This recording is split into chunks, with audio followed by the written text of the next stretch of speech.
mayonnaise and mustard paste.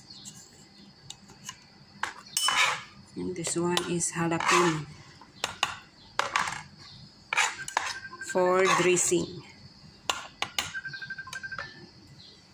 May karon na tawag na.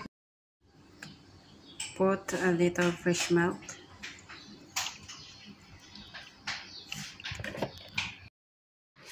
Gagawa ako ng nacho salad. Kinat ko to siya ng pa-lengthwise. Lettuce American. And then I make breaded carrots.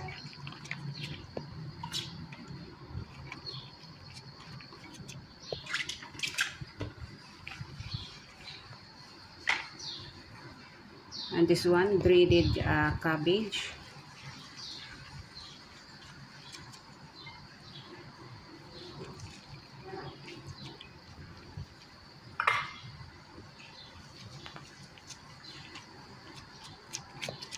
Have this one grated onion, but I did not put because they don't want.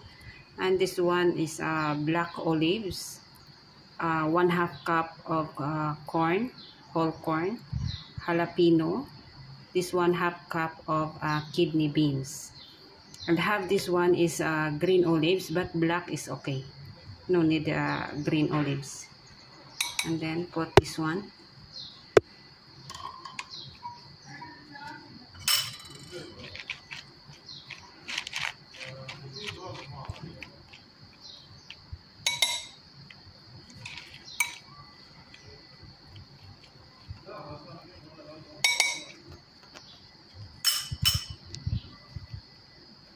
And then toppings this one liter of nacho chips.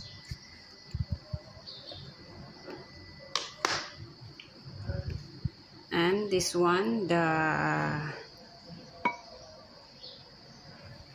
this one is the dressing, mayonnaise, jalapeno, and mustard paste.